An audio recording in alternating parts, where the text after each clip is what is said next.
Hello, Investing Possibility Conscious Community. Thank you guys for joining us today. I have a special show for you guys. I have been in the background doing my work and connecting with amazing people and amazing communities.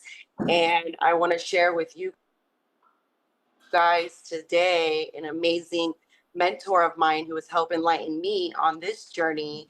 And I would like you guys to know him as well in our community. I share a lot of his information, I share a lot of his knowledge, wisdom, and facts. And without further ado, I would love to introduce you guys to Santos. Welcome aboard, Santos. Hey Tara, how are you? I'm better now that you're here. Thank you.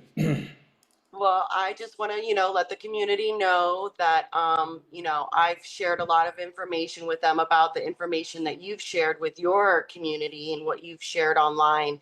And I've been studying your videos for 5, 6, 7 years now, and you help enlighten me to what is actually going on in this reality. And I just want to share with my community my resources and my knowledge and my wisdom. And I'm excited that you're here with me and that you took the time out of your day to come and do this with me. And I know my community is going to be over the moon with the information that you're going to share with us today. And if you would like to introduce yourself to the community, the floor is yours. Yeah, okay, I've been doing, I guess, uh, social media, truth telling for about 15 years now. So I first started my YouTube channel, Mr. Astrotheology, in January of 2011. And my journey began when I was a very, very young boy, um, growing up as a Jehovah's Witness, you know, so having a grounding in biblical theology and everything like that. And I was always drawn to books. I left the Jehovah's Witnesses all my teenage years, from 13 to 19. And those 7 years of, doing all the wild things and whatever I wanted to do finally made me realize that the world has nothing to offer me that will ever satisfy me and that will make me content. So I decided that I was going to serve God, get back on the spiritual path, and I went back to the Jehovah's Witnesses because that's all I knew. And I still thought that they were the true religion. That's indoctrination. So for a couple of decades, probably 25 years, I lingered with them. In the meantime, I did all my reading. I did lots and lots of reading. Guys like Isaac Asimov, Immanuel Velikovsky, Reen Norbergen, Dr. Alexander Hislop, and all of these great big astrotheology and religion and cosmology teachers. So coming from that biblical base,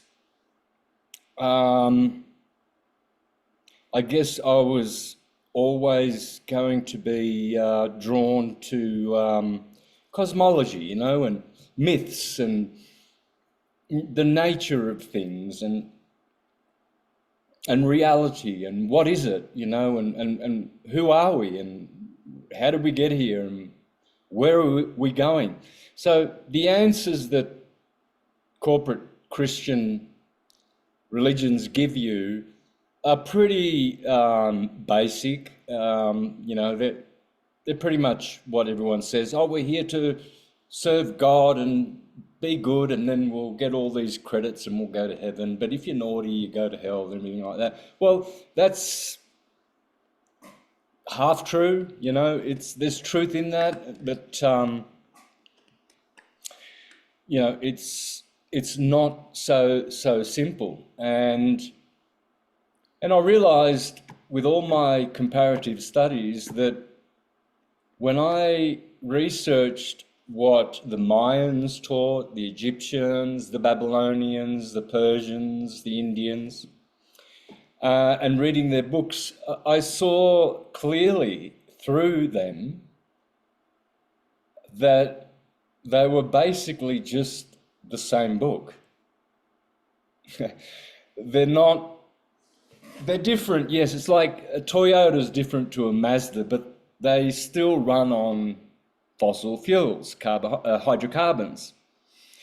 So, yeah, they're different, but when you understand what you're reading, it's talking about the same thing. It's just talking about this creation that we see, the physical third dimension stuff that we see, was created by someone called the Creator, an intelligent creator, designed it all. It's all a projection from the creator's mind.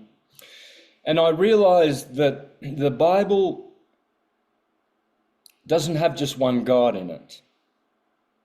There's Elohim, there's Jehovah, there's the Lord, there's Baal, there's El Shaddai, there's Adonai, there's Mahashim, and I mean, that's just 7. I can go on and on and on. Just do a search on your browser.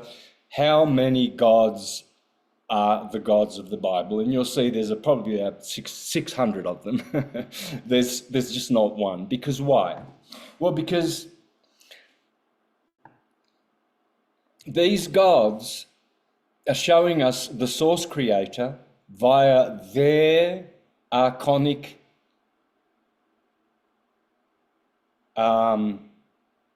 perspective. See, the archons, the sun, the moon, Venus, Jupiter, Saturn, they are the archons. And they are an expansion or an emanation from the source. The source needs to expand or needs to have a potentiality, or it's like having a subcontractor, right? So the source is the boss, he's the mind of the universe, and it decides to expand. We could call that falling or fragmenting, but it expands. So in the West, they teach in Hinduism, for instance, first is Krishna. Then Krishna expands and becomes Mahavishnu. Then Mahavishnu becomes Vishnu, then Mahabrahma, then Brahma, then Shiva, and etc. And the same thing happens in the West. We have the Logos, the second Logos, the third Logos. They're all emanations. And as you go down through the hierarchy of the heavens, there's dominions, thrones, seraphim, cherubim, archangels, angels, and all down the bottom is man. So you go all the way up to the top, which is where the seraphim are, right? And so there's 10 orders of God's expansion before we, the minutest expansion of God, are functional. So I realized that Krishna is Christ. How? Well, he did the same things as Christ. He did exactly the same things. Yeah, Jesus had dealings with tax collectors. It's in all the Gospels. Well, so did Krishna. Krishna was famous for hanging out with tax collectors. The same miracles.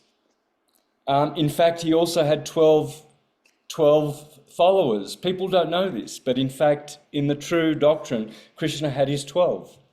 Horus had his 12 in Egypt.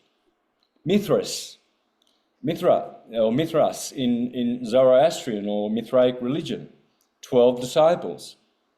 So I started working out that theology is not just theology, it's astrotheology. Just like electricity cannot exist without magnetism, because magnetism is the mother of electricity. Electricity is a hybrid. It's a transverse wave, whereas magnetism is a scalar wave. It's a pulse. So that's why we combine the two together, because we know we live in an electromagnetic world, because we know we have pulses and waves. They call it particle wave universe, but all the real greats like Walter Russell and Schallberger, they said there are no particles. They're just all different frequencies, okay? So if there's a pulse, and that pulse generates a transverse wave, the pulse is always longitudinal, but because of energy going through a medium, whether it's air or water, it will encounter resistance. And then that scalar wave begins to fluctuate and undulate, and it becomes a transverse wave. And this is called electricity, red shift, blue shift. And it goes like this, these transverse waves, radio waves, X-ray waves, all of these waves, they're all transverse waves. They're not scalar waves. Here in my home, I have 2 scalar wave Tesla therapy devices. I won't say the H word because, just in case. Yeah. So I use, well, obviously there's electricity going on here, which is all transverse waves, but for healing, I go to scalar waves. Now, so when you understand that this is how creation was made, that there is a source, an infinite, unqualified, unconditioned source who has everything already, doesn't need this experience of expanding and creating. It's just fun. It's just fun for the source to create this demiurgic world where there is red shift, blue shift, good and evil, dark and night, night and day. And so when you begin to see this, and you do all your comparative studies, you will see that all the books are saying the same thing. They're all talking about what is sacred, and that is electromagnetism. Okay, so we are electromagnetic Christic beings. We are already Christ. We don't have to wait for Christ to come, because there's no future and there's no past. So when these people argue about, oh, Jesus had white, he was white, he had blue eyes. Oh no, there was black Madonna, his mother was black. There's many paintings of a black Madonna, and there's many black Jesus as well. He was black, and they're fighting over that, Well, the past is not a thing. It's not there. The only ever-present now is here. Only change has happened. So when it says only change has happened, not time, there hasn't been a linear flow of time ever. We're just going around in circles. It's cyclical. The sun goes round over the earth. It doesn't go that way. See, that's why they depend, this system depends on the New World Order global agenda globe, moving through space at astronomical, inconceivable speeds, so that we get the indoctrinated illusion of linear time. And that's Chronos, time. Chronos becomes Saturn, Saturn becomes Satan, and we know what the scriptures say. Satan is the ruler of this world, which means time rules this world. He who controls the time, Greenwich, controls people's minds.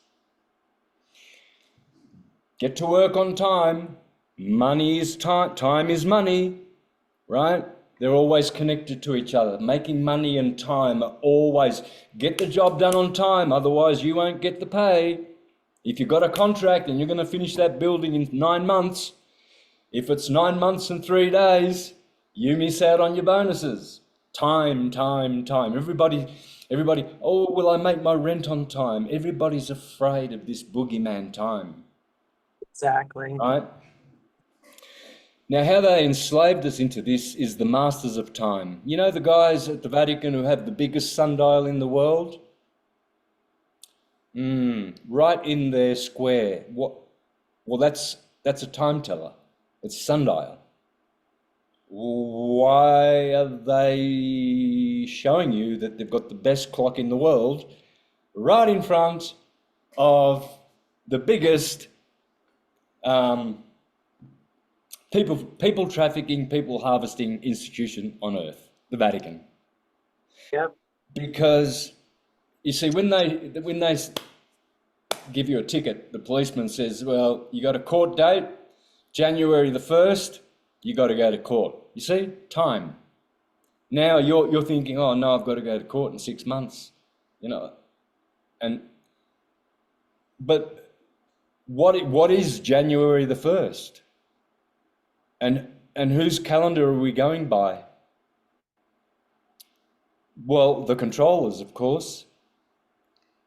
This is why it's so important for them to indoctrinate children that the earth is moving, therefore so is time. It has to. It has to. They have to go hand in hand. You can't have a moving earth without moving time. And time doesn't move. Therefore, the earth does not move. And when you realize that, and the Bible even teaches this, it doesn't talk about a flying earth anywhere in the Bible at all, whatsoever. So this is just for Christians, just in case. I mean, there's so many beautiful Christians that are flat earthers, and that's great to see, because they've actually realized that by reading the actual Bible. it's there. And it's in Bhagavad Gita, it's in Srimad Bhagavatam, it's in all of the ancient teachings, all of them.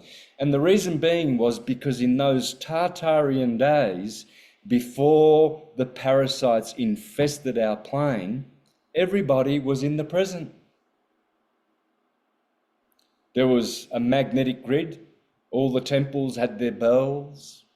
All the temples were harvesting magnetic energy, giving it away free. People weren't eating like gluttons, eating and pooing like, I mean, there's more bathrooms now than bedrooms in modern houses. You know, people boast about how many bathrooms, and that's what makes it, 9 bathrooms? We got to buy that house. We got to buy that house. Got 9 bathrooms. You can do a whole bunch of poo. I want a house where lots and lots of poo. People love doing poo. And that's because they're gluttons, you see.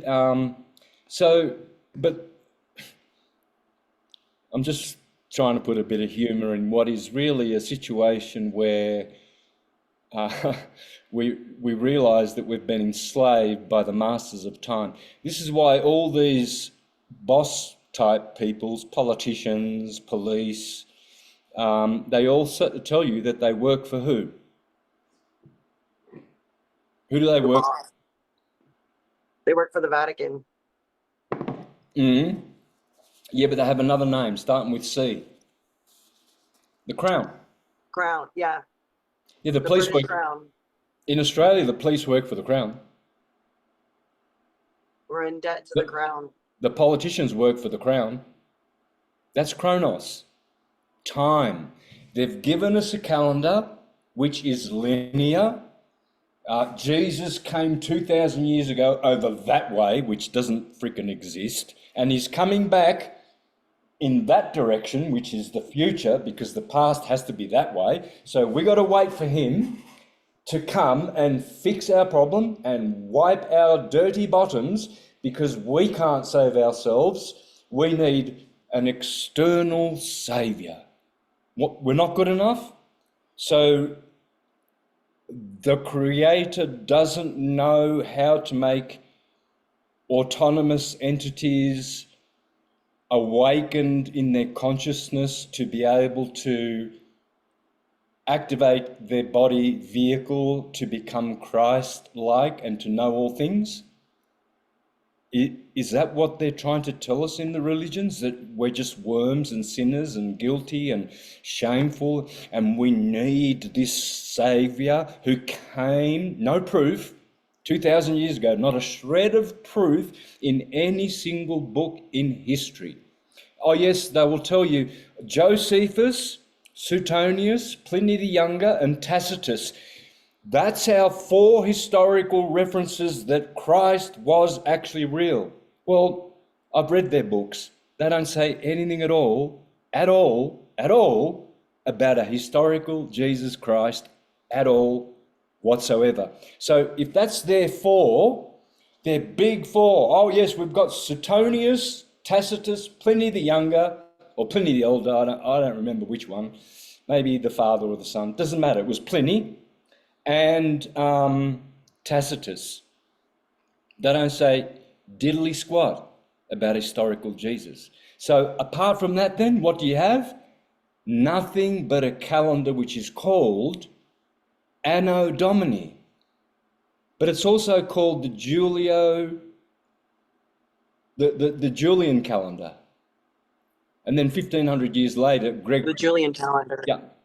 1,500 years later, Pope Gregory in 1570 something, made it the Julio-Gregorian calendar by making some minor adjustments and corrections which were good. A lot of people are saying, no, those 16 days that were removed or whatever and everything, that stuffed up. No, it did not. But that's another thing altogether. Let's just stay with this Julian calendar. For 1,500 years, it was called the JC calendar, Julius Caesar. Who else has those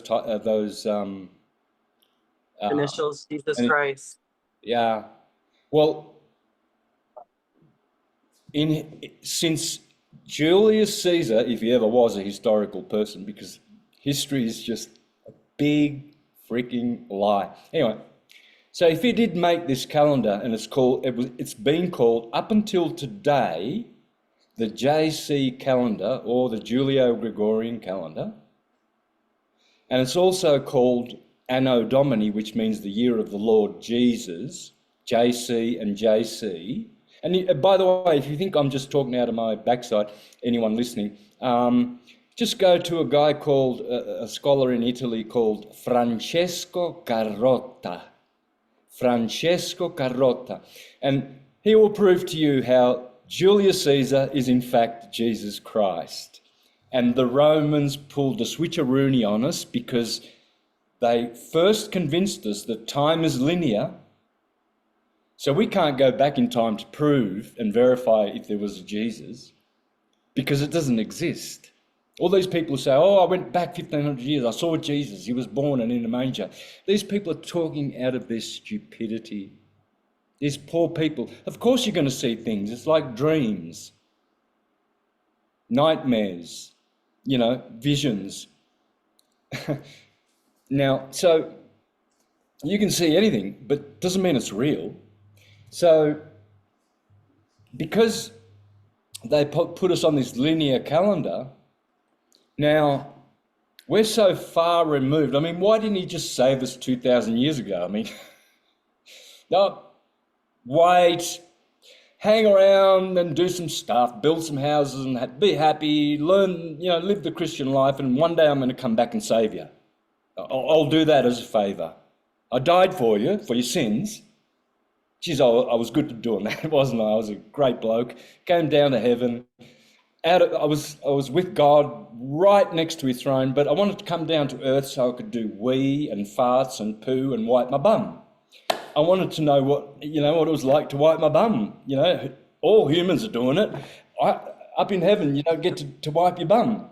Do you think that God would just dump his son or something to come down to save humanity because of their stupidity in a literal one man physical sense. It doesn't make sense.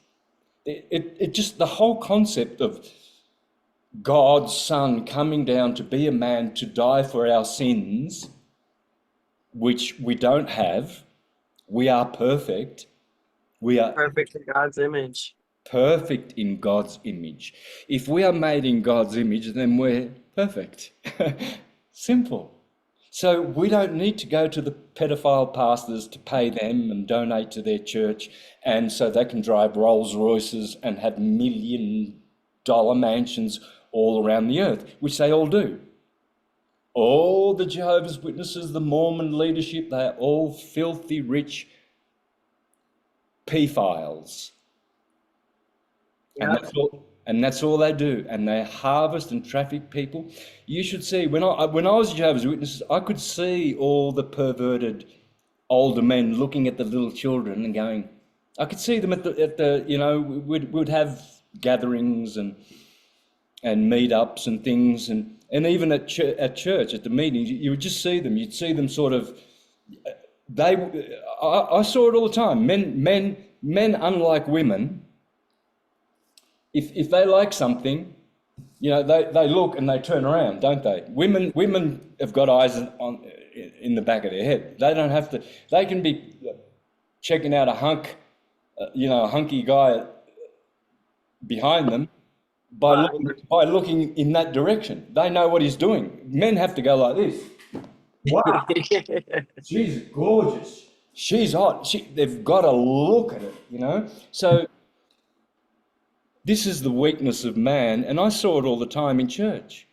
Why was it that when all these little children, cute little girls and cute little boys walk past, they're sort of like, hey, how are you? And touching them and like...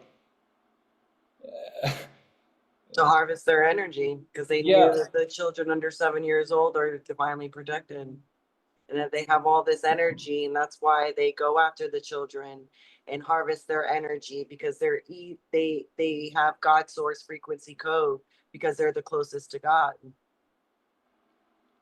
And they're innocent. I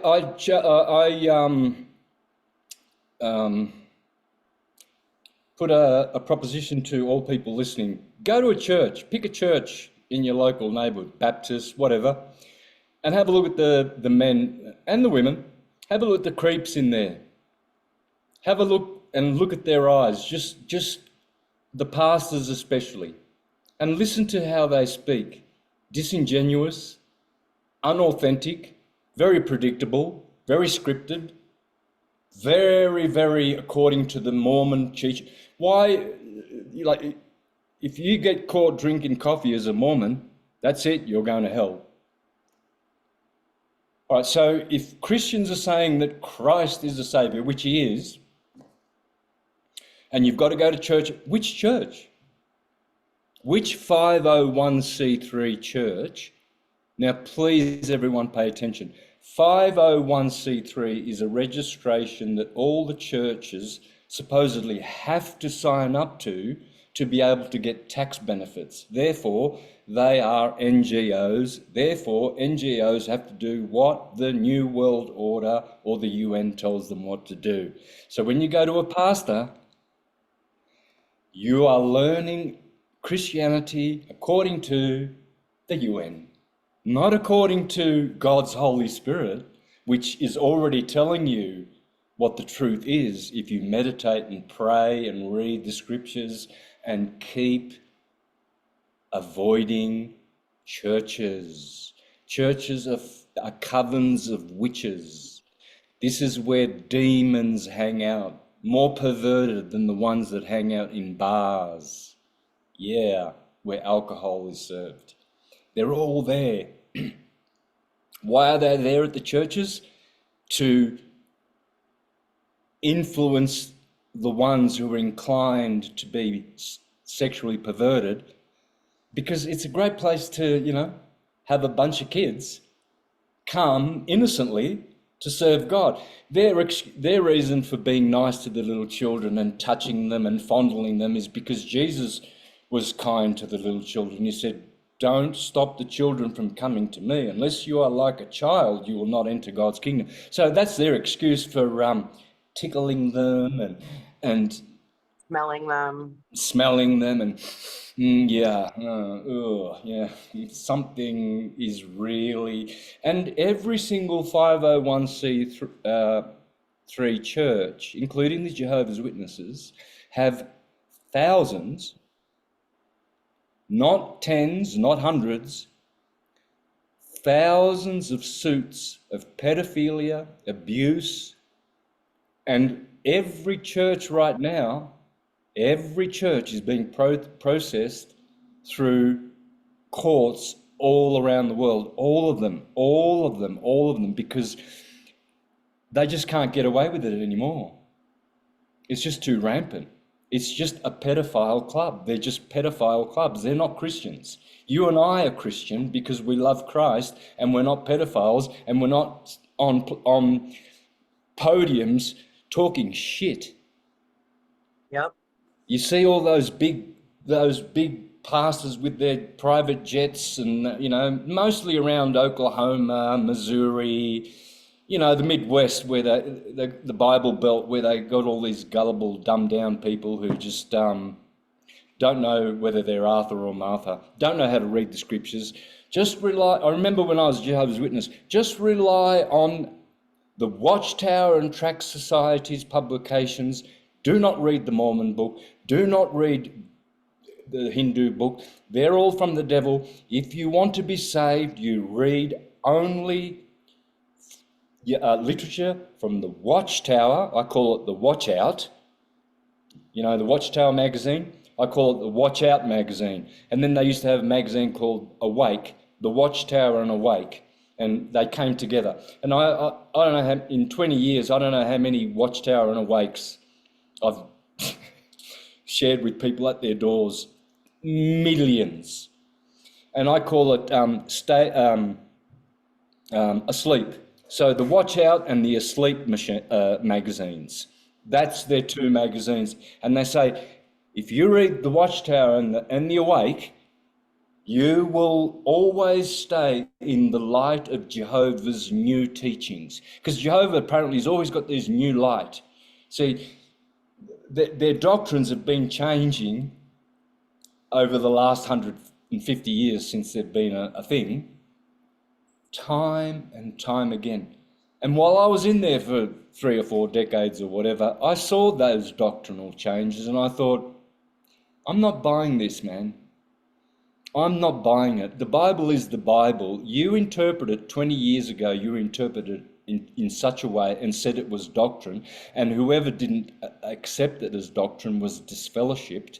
And now, 180, it's not a doctrine or whatever, or vice versa.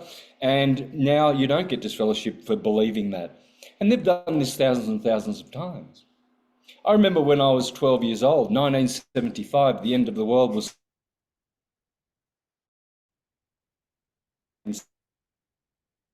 And I made bets with them. $1, $10, $5. I don't know, there's about 15 cousins of mine. Because I was a Jehovah's Witness, very zealous, and I said the end of the world will happen on the first day of 1975. I was 12 years old. And that day, I got about 15 knocks on the door. I had the money ready because the end of the world didn't come. Here you go, $1, sorry, yeah, I was wrong, $10. I remember paying my cousins, paying them. You see how powerful indoctrination is? Now people may say, oh, that serves you right for being a Jehovah's Witness. What, you should be an Amish or a Mennonite or a Baptist or something better than that. No, they've all got the same boss, the UN, because they all have a... Now listen up carefully if you're a Christian out there. If you're going to a church, Google or search whether they have a 501c3 registration. And if they do, get the hell out of there, because that's the devil's number. And they say that when you help me break down etymology a lot, You help me open up my eyes to etymology. And Regis is in registered. Regis is of the crown. So you're registering your church under the crown. So that means you're under the crown's energy.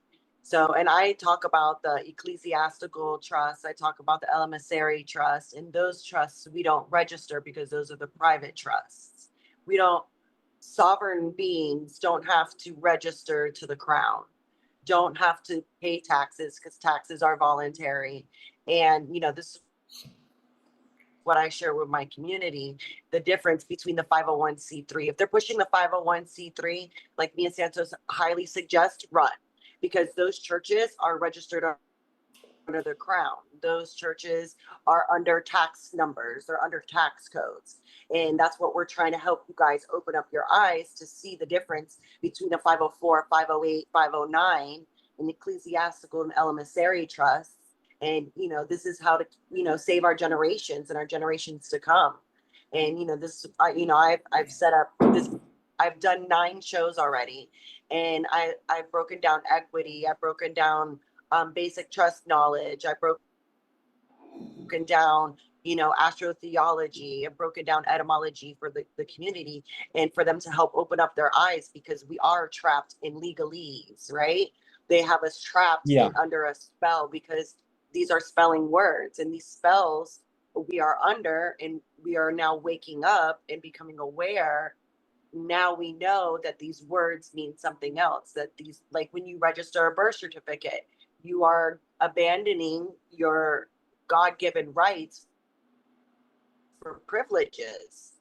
And as we know through, I've shared on many of my videos that, under contract law, we have the right, God's right, to revoke and null and void these contracts, because God gave us the authority to do this. And we can rewrite a new contract. And this is why, I'm teaching the community about private trusts and public trusts, and what's the difference, and the difference between an irrevocable and a revocable trust, and that our all caps name is an estate, and that we are removing the name from the body, and we are given our God-given name. Because throughout my studying, I've learned that, our surname is not what's being protected, it's your God-given name. Like my God-given name is Tara, and your God-given name is Santos. And that is the name that was given to us, and that's our God-given name. And we are not the all capital letter name. And we are not what they tell us who we are. And when we're becoming aware and waking up to all of this, we're now learning how to protect ourselves, how to protect our trust, because everything is trust. You and I talking, you and I having an agreement that we'll be here at 3 o'clock, that's a trust agreement. And I have, like, on my bio under Investing Possibility, without integrity, nothing works and nothing will work. Your word is your bond. And if you say you're going to be here at 3 o'clock, and what's the word I'm looking for? You, like, if you're out of integrity, you can come back and be like, use your communication, be like, look, I'm not going to be there at 3. I'll be there at 3:05. Now you're still in integrity because you communicated, and it's all about communication. And our thoughts are our reality. Our words are our reality. What we write down is our reality. If you think that you're broke, then yes, you're going to be broke. If you say that you're going to be always late, then yes, your reality will give you that. You will be late. If you say, oh, I believe in XYZ, then yes, that is exactly what your reality will be. And because of you, you help wake me up. We are coming out of the age of Pisces, which is the age of believing, and coming into the age of Aquarius, which is the age of knowing. And you can't know and believe the same thing. It's either you know or you don't know. And, like, I thank you so much, because I stayed up many, many, many nights, many moons, studying your videos and learning your teachings, and you help wake me up and help me align my soul's purpose, because I didn't know what I was here for. I knew internally I was here to help wake people up, but I didn't know the direction. And with you helping me understand the stars and the planets and the dimensions and the chakras and kundalini energy and meditation and fasting, that helped me align to start the Investing Possibility conscious community. That helped me align to study my blueprint, my soul's blueprint. I decoded my matrix. I decoded my birthday. I decoded my name. I share with the community about gematria, and I share about the community about vibrations and frequencies and energy, because that's all that we have, and that's all that we are, and all is a tune. And I always tell everybody that all is a tune. And when they watch your material and they study your material and listen to my videos on YouTube or watch my Instagram, they will comprehend and understand all is a tune. And we have to reprogram our coding. We have to reprogram our unconscious with our subconscious so it can be conscious. Yeah. And that's why I love your teachings, because you helped awaken that what was already inside of me, and help align and help this community, because that's what I'm here to do. I'm here of service to others. And I always say, invest in yourself, and the possibilities are endless. Yeah, look, Thank you for waking me up so I can help wake up our community. Yeah, look, that's very, very satisfying to hear that from someone like you, and many, many thousands of people who have told me this, because I know my purpose. My purpose is not to be you know how we have this term guru, which I hate. I hate the word guru. I always tell them Yeah. I'm not your guru. No, see, I don't do any of that stuff. All I do is wake people up. That's all I do, if they want to. My videos are there for free. If they don't want to look at them and they prefer to watch Walt Disney, that's great. But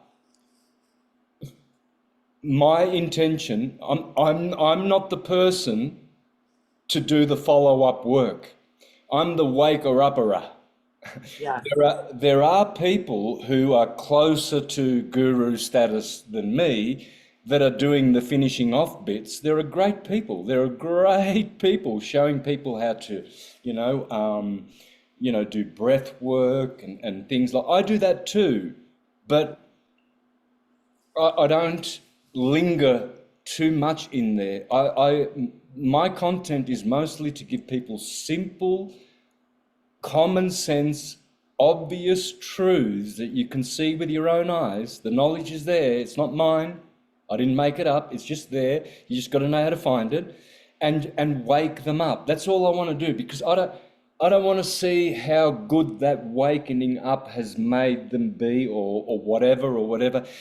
I just know that what I put out will wake up the right people, and that it will have a good effect, and it's none of my business. What's my business is how happy and how healthy am I, and how, present am I in the knowing that I am the same as the source. I am the same. We are quantitatively not the same, but we are qualitatively exactly the same as the source. It's like a rain droplet.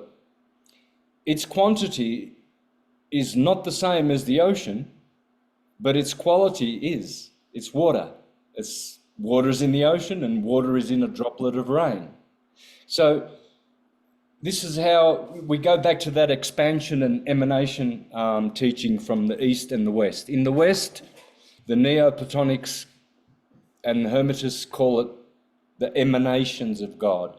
But in Hinduism, in the East, God expands. So you can choose whichever word you want, right? So it's like someone who delegates. The boss has his diplomats, and he delegates them. He says, I can't go to China to be in the meeting. I'll send you. You're my delegate, right? So that's how the source creator essentially works. He entrusts his first expansion, his first logos, to get his creative work done, and then the next expansion does the rest, and then the next expansion is Gaia, the final one, the earth, the solid frequency, and it receives everything from the source. And that's why the Bible says the Word was made flesh. It's not talking about one man. Nope. It's talking about the Word of God was made flesh. In other words, sound and light, which is what God is, made the flesh. This is flesh. Material is flesh. See, the real translation of that word is the Word of God created matter. That's what it's saying. But the pastors, who are pedophiles and rape little children, they say, no, that means that one man, the Word of God, that was one Jesus, only one, he came in the flesh. And yes, he farted and he did poo, because that's what humans do. Yes, he did. He ate fish and he did poo. Well, he didn't, because it's a gospel. It's not historical, factual, detailed, tabulated accounts from scientists or historians. Who's John, Matthew, Mark, Luke, and John? Who the hell are they? They're Romans. That's not Jewish. That's a Roman name. And haven't they got surnames? Well, here's the thing. You were talking about the name. When the crown people, the satanic timekeepers, when they ask you your name and you say, if I turn around and say, my name is Santos Bonacci, because that's my real Italian name. Santos was my my music name, my label name, Santos Bonacci. So before I was a syncretist, I did music professionally for decades, and under Santos Bonacci. So I just put an S on the end because I didn't like the way English people would call me Santo. Like in Italy, we don't have O. O is O. Therefore, if you're going to say my name in Italian, say it Santo, not Santo, like Dave-O and John-O and Bono and this O thing. It's only English has got this O. There's no other language that has O, And so to avoid people calling me Santo, I chopped it off by Santos. Santos. I fixed it real good. Anyway, but if I say to the policeman anything other than Santo, I'm going to make a contract with the Bonnaci Trust. Because what they did was, you see, you've got a Christian name and a surname. Well, that's Sir means, to surcharge, to charge you. So the surname, no cop will ever, if someone says, my name's Mark, what's your surname? Because Mark doesn't cut it. That's not a corporation. It's not registered under the Regis, the king. See, therefore, here's another tool.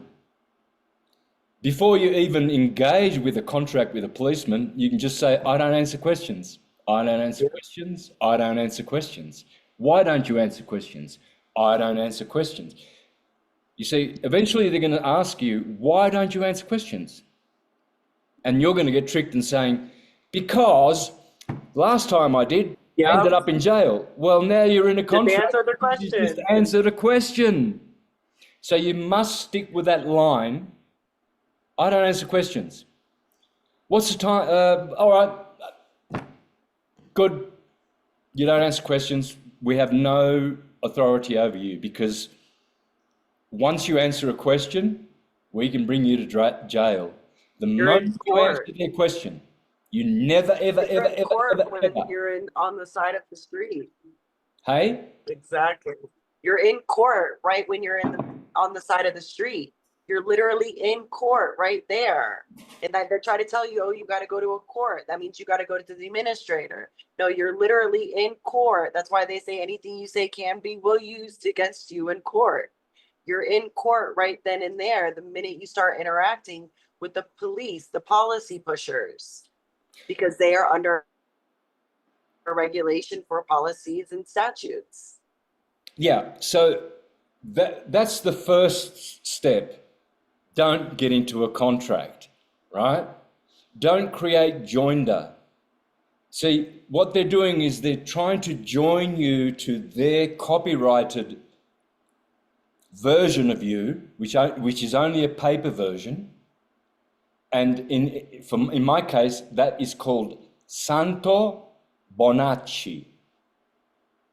That's what they've registered. And in fact, I used to also have a second name, which all immigrants to Australia were able to have. In fact, my family called me Sam. They don't call me Santo. Only my father called me Santo. My brothers and sisters, they don't call me Santo. They call me Sam, because that's how I went to school. My mother brought me to school, and it was told to the immigrants in the 50s that if your name is, like unusual or hard to pronounce, you can choose.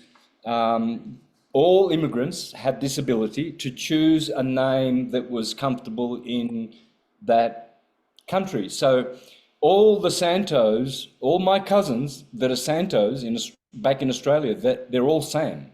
And all the Salvatores, they're all Sam. So I'm Sam also, right? And I've got bank accounts under Sam, or I had bank accounts under Sam, and I've got them in Santos Bonacci as well. And I can do that. I can have two legal names because that was how it was. But the point is, why do they insist to get what they call it a surname or second name? They never call it your family name. So if you stick with your Christian name, because that's what the first name is actually called a Christian name. That's why Jesus said, in my name you will be saved. Yep. Essentially, he was just saying, just stick to one name.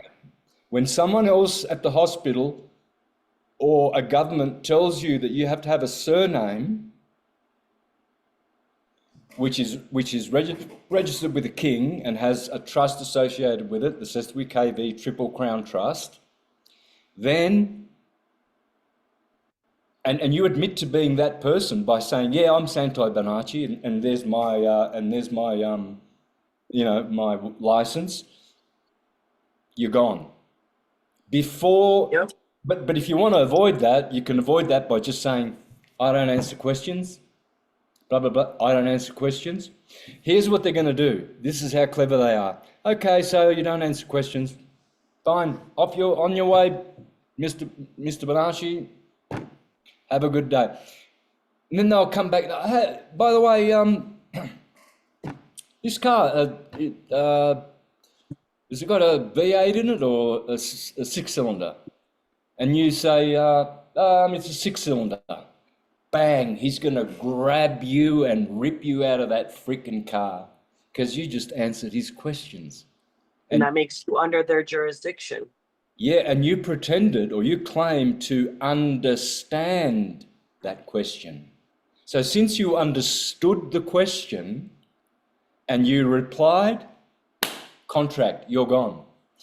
So what else did Jesus teach us? Well, they talk about the miracle of Jesus walking on the water. I love this. But his apostles were sleeping in the ship.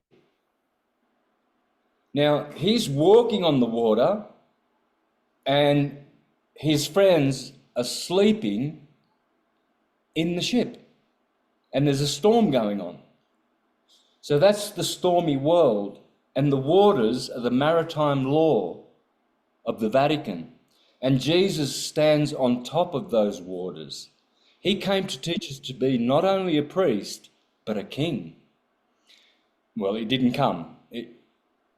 I'm talking in terms of generally how we see the Christ, right? And these so-called avatars and great ones like Buddhas that come and Muhammad and whatever. They are teaching us not only to be priests, but to be kings. Autonomous, not automatons. The zombies who don't think, they are automatons. And by being automatons, they don't get to be autonomous, which is self-determined. So by walking on the waters, he was showing that he is above the maritime laws. But the ones who are sleeping in the ship, the citizenship, they're sleeping. So you see how the king and sovereignty is all throughout Scripture? It's not just about your spiritual ascension and the spiritual path. It's about how you are a king. And that's why you should be asking the questions. Yes. Because asking, split in two, means as king. That's why they always ask a question. Do you know how fast you were doing? Where are you coming from? Do you have anything that might be legal in the car? And all these people answer these questions. And each one of them's a contract. Bang, bang, bang, bang, bang, bang, bang. Done. Contract. I remember once I had about 10 cops. I was in court one day for a matter. And they always loved when I would walk into the Dandenong court in Melbourne. And they ambushed me. And they had about this many papers, right? And this detective, he comes up and he says, "We're serving this to you right now. These are all your fines, the supposed traffic toll fines, which were only $1,200, by the way.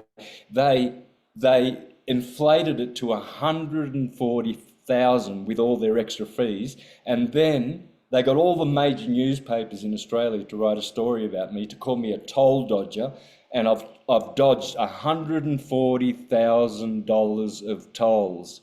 Well, no, I think it was 900, somewhere between 900 and 1,200 dollars. Yeah, and I went to jail for that. Now, when I was in court, he had about 8 of his, corporals and whatever, and they're all, "Mr. Bonacci, we're going to serve you this." And I just looked at him in the eyes and smiled, and I said, "No contract." And he went grey, and all the other guys "Oh fuck, yeah, that's the magic word, no contract." They all pooped their panties, and this big fat sergeant, all he could do was drop them on the ground. He says, "You've been served." And I said, "I am going to call the police and charge you for littering. You have just littered. You haven't served me, you banana face. Porky pig. Yeah, you're too fat and ugly to serve me, and you're too stupid. And you see what your clowns that you had all around you, your big gang, when I said no contract? Because why would you want a contract? Let's suppose there's a thug on your block. You live on a peaceful block, but there's this one thug. And he knocks on your door one day and he says, "So what I want from you is $100 a week and I'm going to protect your house." And you're like, "No, I don't want that service. I'm protected. I've got cameras and you don't need it. You don't have to make a contract with someone you don't want to. Or if someone serves you up a plate of poo and says, here's your dinner. No, you don't want that. Now, do you want a fine from a policeman? No. Well, then just say no contract. Yep. And because they haven't been disclosing any of the true facts of what they're doing with these contracts. They get us into these contracts and there's no full disclosure. And what they're actually doing with these contracts when we go to court is they are turning it into a bond. They're securitizing it and they're making money on the back end. And this is why we can null and void these contracts, because they haven't fully disclosed the ramifications of what they're actually doing with these bonds and securities, because it's all about security interests, equity. Yes. So what are the three bonds? There's a performance bond. There Payment is, bond and bid bond. sorry? Payment, bid, and performance. Yeah, so performance, bid, and payment bonds. So what they do is they make these bonds because that's what's going to make them money. And they don't care if the mother that's crying in front of them is going to lose her 9-month-old baby because one of her lunatic neighbours reported her for child abuse or didn't like them but knew how to make trouble for them. And then the Child Protective Service people knock on the door and make something out of it because they know all about these bonds, bid bonds, payment bonds, performance bonds. They know how to strip your estate. They know that you've got loads of money in a place sitting in Venice, because that's where all the birth certificates are, on the maritime sea in Venice. Venice is where your birth certificates are stored. And the Venetians and the Phoenicians with their phonetics and their legalese is what they're talking in court. So if you end up in court, you might want to ask the judge, what language is this court in? Which language are we using? And just see if he dares to say English. Because if you're in America, you know that English is not your official language. You do not have an official language. No such thing exists. It's a customary language. You only have a customary language, which is English. It's not official. So why are they pretending to use English and calling it official? Anything that has the word office in it comes from the ecclesiastical papacy. Okay, an office is an office of the Pope. It's not your office. Office means belongs to the Pope. So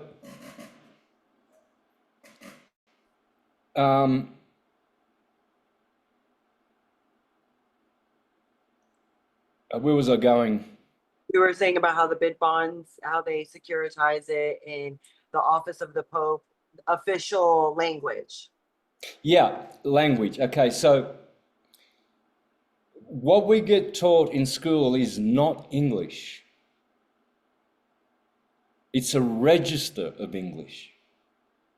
And it's called legalese. The police do not speak English in America. They speak legalese, an entrapment language. It is designed by witches and warlocks who serve demonic overlords.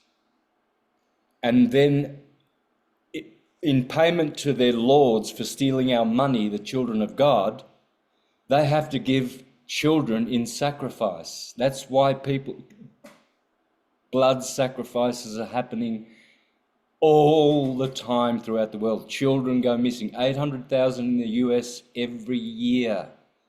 They are food for the gods. That's what it is. They're Baal, Moloch, owl, God. And then don't be arguing about, is it the Jews or is it the Zionists or is it the Muslims or is it the Jesuits or the Freemasons or the Trilateralists or the Committee of 300 or the Bilderbergers, Tavistock, MK Ultra, and the Pope, the Vatican, the Holy See. Who's doing this? Is it Switzerland? Some people say it's Switzerland. Everything's run from money. It's all about money. It's Switzerland. All the nasty guys are hiding it. That's true. But see, it's a network. It's who's behind the nations, the corporations, the companies at the top. Because who gets to get to the top? The ones who please this demonic overlord and make sacrifices and sell their souls, which is impossible, but you know what I mean. They do. they throw their souls away. In fact, they shatter. The moment they sign that contract, their soul is shattered. They change. You'll see it. You'll see these grassroots musicians. That's why I never signed a contract in Australia. I had 4 offers, including one from Sony. I distribute my own music. So you see many grassroots musicians, they're doing great until they sign up with Sony, and then guess what? They're doing all of these hand signals, I confirm. yeah, and that, why? To show the world that they belong to the shattered club, the club that have gone beyond the point of no return, where all the fragments of your soul can never be retrieved again. Yes, you can lose your soul. You can lose your soul. You can go beyond the point of no return, where you will sell even your mother,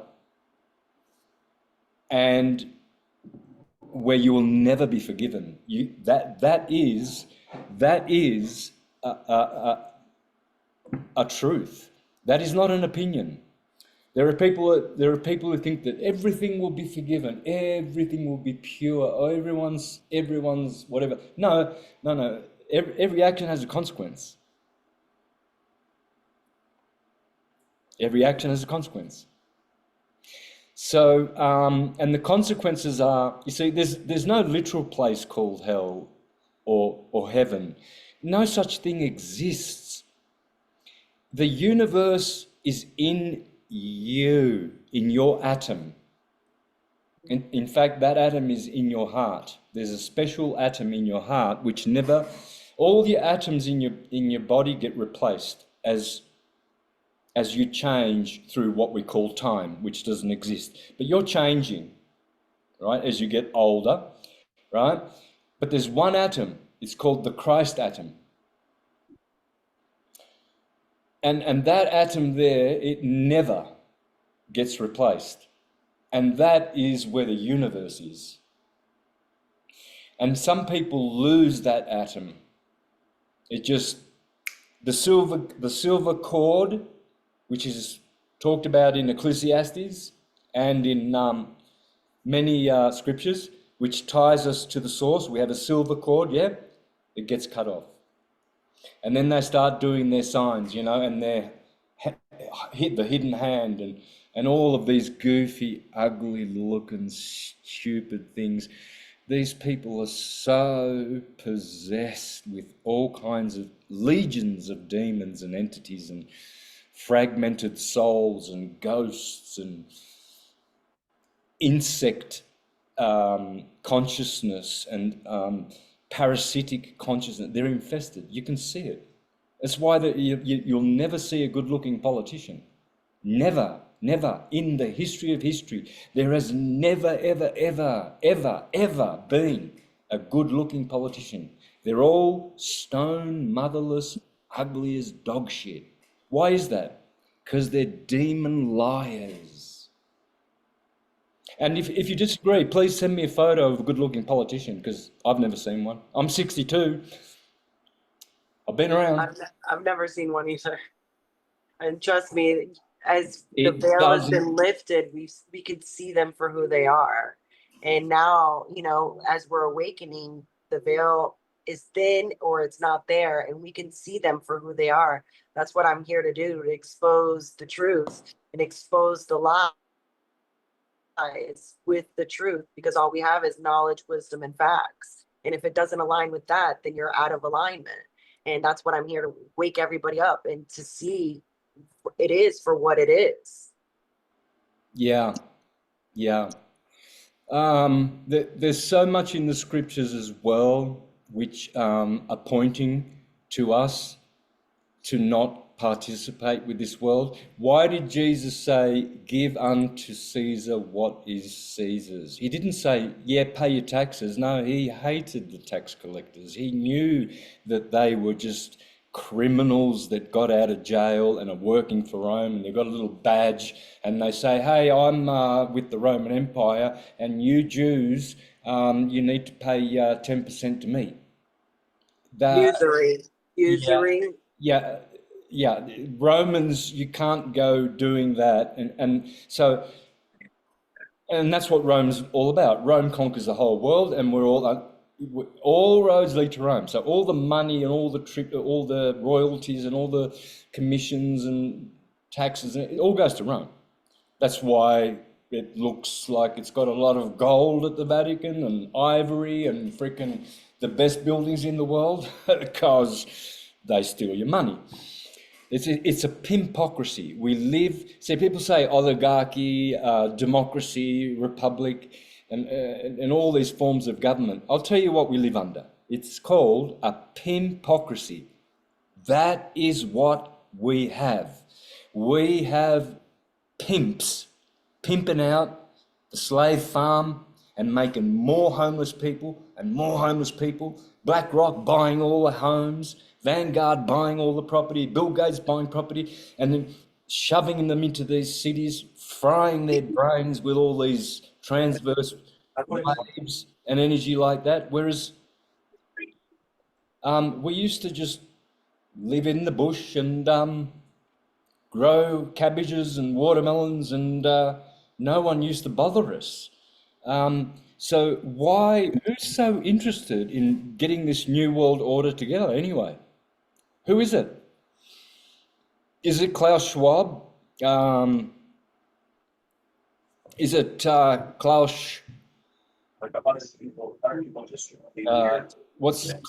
Klaus? What's his name? I call him Santa Klaus Schwab. Charles Schwab or Santa Klaus. Claus. Yeah. Yeah, that's Yeah, why I Santa call him Claus. Santa Klaus Schwab. Billy Goat. You see, Billy Goat. Bill Gates, think about it. It's Masonic. The Billy Goat, that's Bill Gates. That's Bill Gates. That's what Bill Gates means.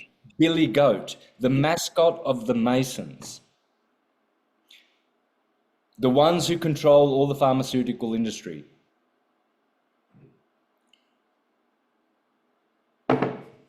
Yep. And Klaus is like Santa Claus, Nikolaus. It's Nick. Basically, Klaus is Nicholas. Nick. And Nick is who? It's the devil. Klaus Schwab, the devil Schwab. Yep. Yeah, with his COVID swabs that he invented. Yep. That's why they did the jobby job to get to the DNA, because the nanoparticles are inside the vaccines, and that only heavy metals is what they can control us with. That's why they pollute us with the 5G, the poisonous foods, the jobby job, because it has the nanoparticles in there. And that's how they can control the masses that are not aware. Mm-hmm. All right. So in the scriptures, what a lot of Christians are missing is half of what its intent is for. to make you a king and a priest. See, in the 501c3 Christian churches, they don't want that. They don't teach you how you can become a king and autonomous. They want autonomous people who just focus on the spiritual side, but according to their God. So don't worry about being the king. You've got to pay your taxes. A good Christian pays their taxes. In fact, the Jehovah's Witnesses used to boast that there was an article written once about who are the best tax-paying Christians. And guess who was on top? The Jehovah's.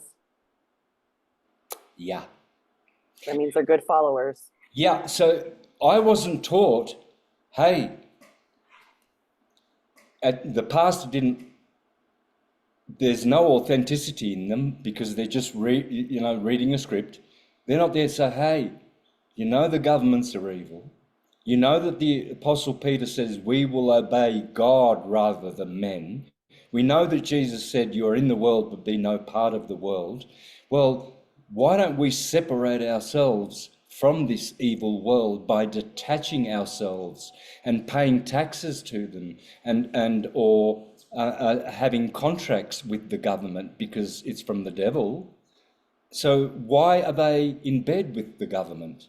All of them. The Mormons, the Presbyterians, Methodists, they're all 501c3, sleeping with the government, doing lots of sexual favors for them.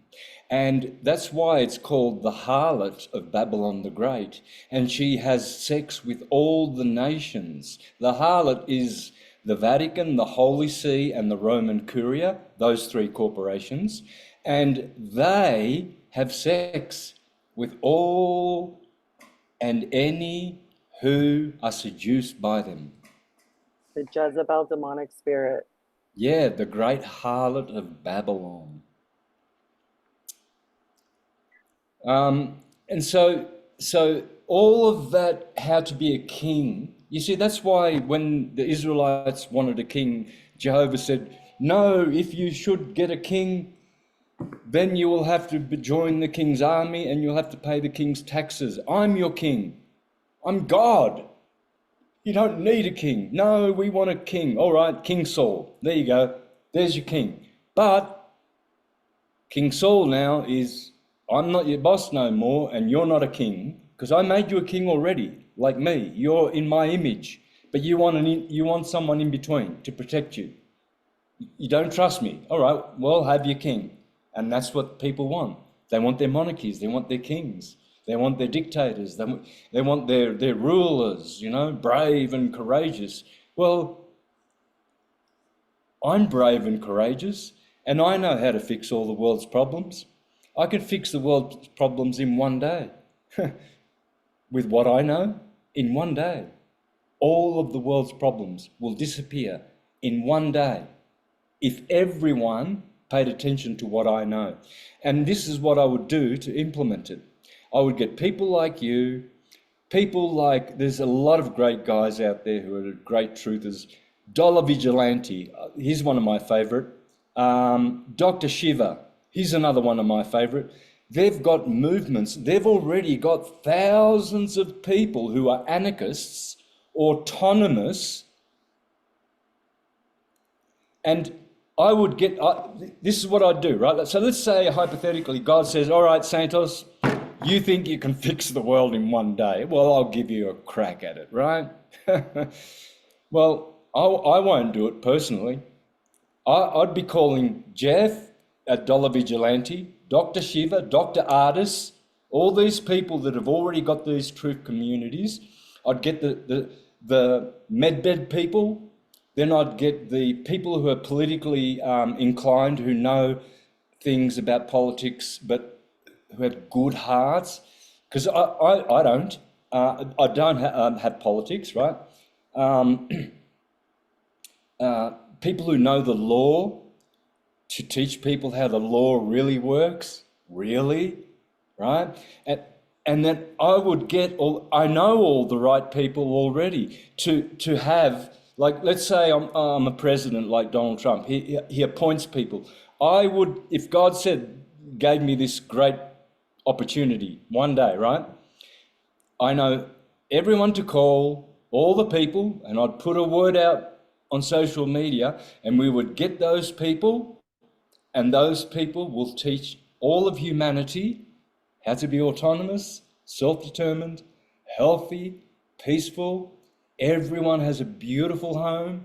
Everyone has everything that they want, their heart's desires. Teach them how they can manifest a paradise on earth and settle for nothing less.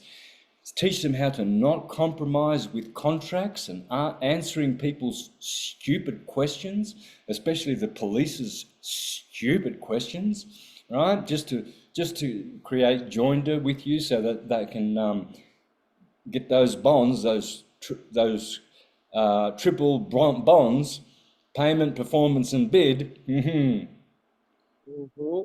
Everything runs in threes. And they sell those toxic bonds to the Chinese.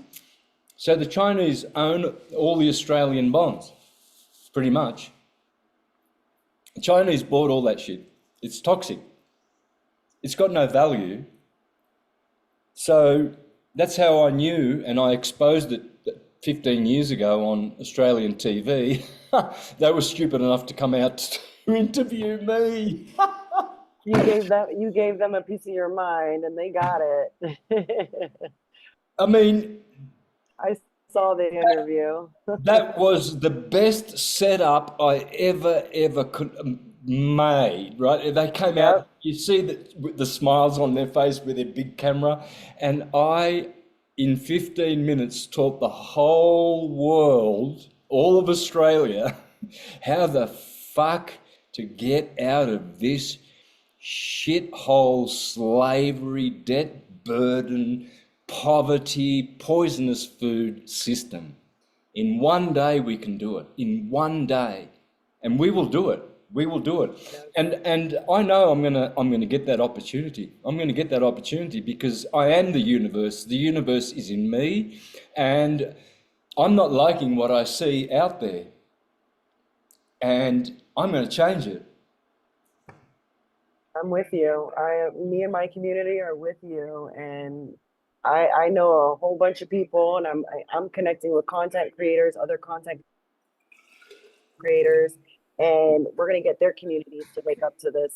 So just know we're gonna have a whole bunch of people ready for this, and we are gonna get the opportunity, and we are gonna be making this movement, and we are gonna be transforming this world.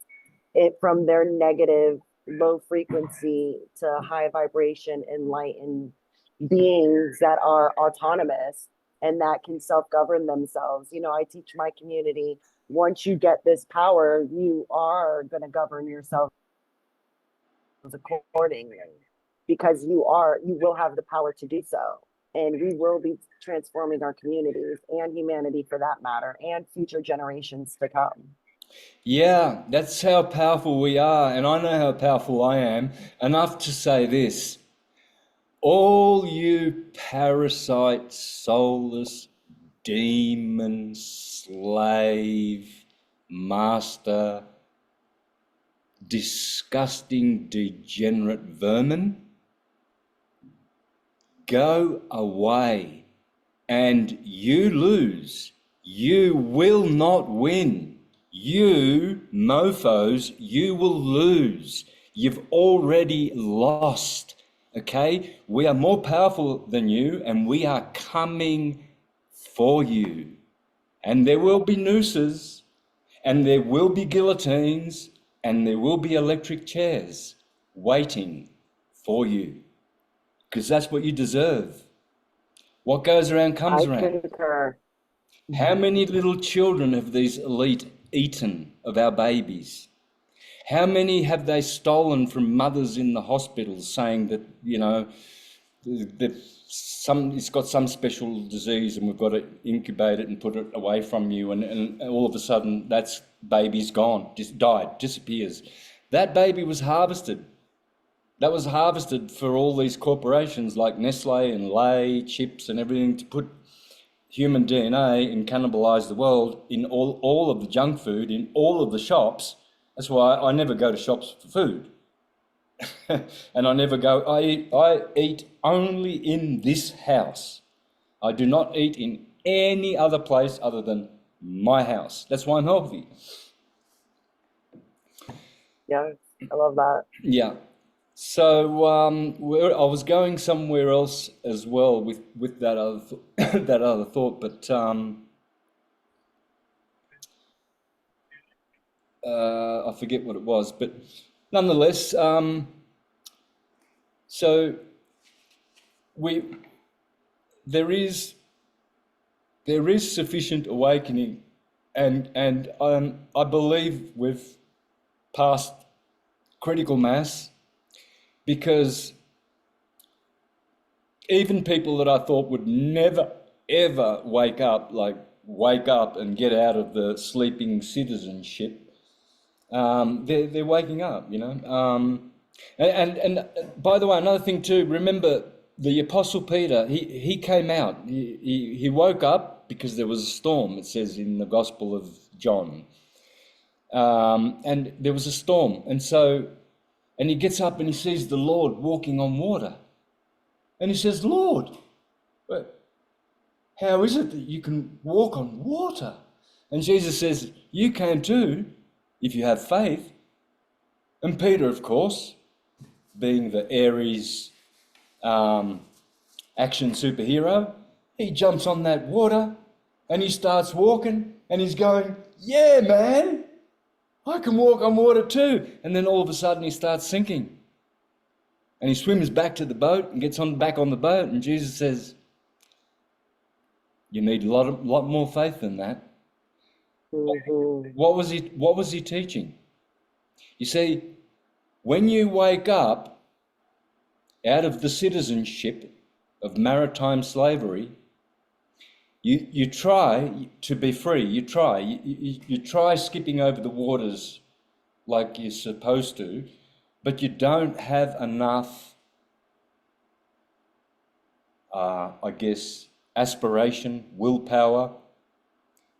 You haven't got enough fuel in the tank. You don't have enough currency. You don't have enough moral substance. You don't have enough ethical substance. You don't have the knowledge that will set you free. And so you start to doubt. And Jesus said, well, if you didn't doubt, you would have kept walking. Now, what am I saying? Well, I've said this many times on my show. I've never had a boss, I've never had a job, and I've never paid taxes. Because Me too. because why, when the Bible says don't trust any man because he's here one day and gone the next, don't trust man, just trust me. So why would you go to another man and say, I'll be a slave for you 40 hours, 9 to 5, and even overtime if you give me money, and whatever you want me to do, I'll do what you want me to do. And then I'll pay half of that to the government, the pedophiles, and I won't trust in God that I have enough value to generate some kind of my own business or my own way of attracting wealth. That's what I've done all my life. I haven't had a boss. How did I do it? Because it says in the scriptures, trust in God. Don't trust in men. So why would you go to a man or a woman who's going to be your boss? Why do you want a boss? I don't want any boss at all. No one bosses me around. No one. And that's how it will be forever. The moment someone does is, if I'm armed and they're coming at me dangerously, they get shot or I leave. And I don't tolerate, anyone imagining that they have some kind of authority because they've got a job in a government which is a fraudulent corporation. So the police, when they pull you up, they're already impersonating a policeman because they are police officers. They are not policemen anymore. Yes, officer. Yes, sir. Um, Driver's license, Absolutely. please. Insurance. Yes, sir. Yes, officer. Yes, sir. Remember the word office? Where does it come from? It's ecclesiastical, and I've been teaching since forever. Office means office of Pope. And I've been teaching since forever, doing sovereignty, that the very bottom layer of all the laws, trust law, commerce law,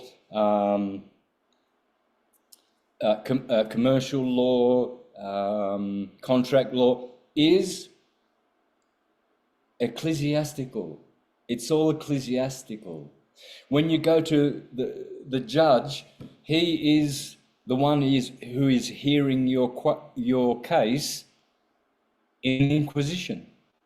He's the Inquisitioner. He has summoned the dead. He's summoned you to court because you're a dead fiction. And then he's got to the side of him, he's got what's called a clerk, Clerk. the clerk, right? Well, that's the cleric, right? And so he is the representative of the Inquisition. And if you think that I'm really stretching this one, well, just go to Wikipedia and put the word Inquisition in there. And in the third paragraph, you will see that the Inquisition was renamed the Dicastery of the Doctrine of the Faith in 2022, in the middle of COVID. So, am I just making this up?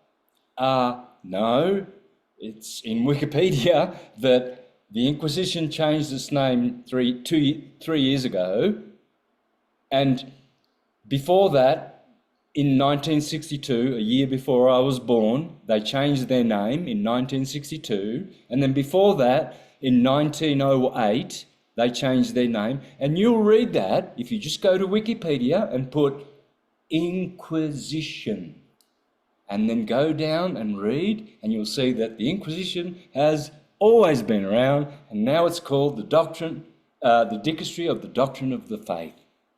And notice they've got the word dick in there, the dicastery. So astri means star, so they are porn stars, dick stars, and sodomists. That's why they're called the dicastery I love how you put the pieces of the together. faith.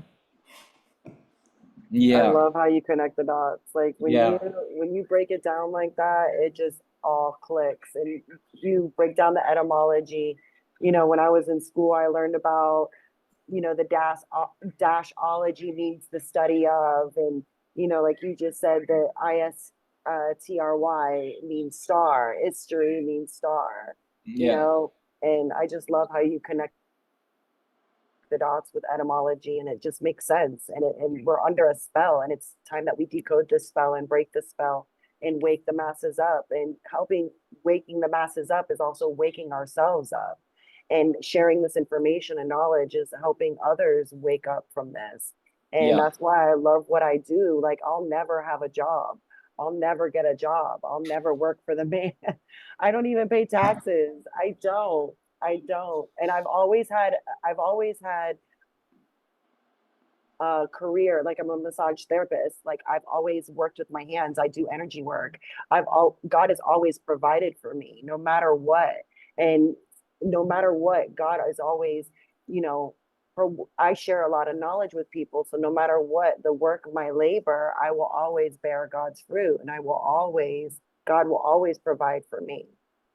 And that's why I love what I do. And this is why I'm making the community and sharing all of this knowledge, because no matter what, I'll always be provided for, no matter what. yeah, And that's why I love connecting with like-minded people. And And I'm so honored and appreciative of you, Santos, for, taking the time out just to share with my community. They already know a lot about you because I'm always, recommending they go follow you, and you're all over my Instagram page, and you're in my description on all my YouTube videos to go follow your pages and stuff. Because even if they find 1 ounce of information, they're going to find a whole mountain of information that you share. And I hate that, YouTube wiped away like 10 years of your videos. And, I'm also thankful for Divine being Divine, Julio, for creating the Hearth book. I was there watching him create the book in his basement. And without him, I was already watching your information, but I didn't do a deep dive in it until I found Divine.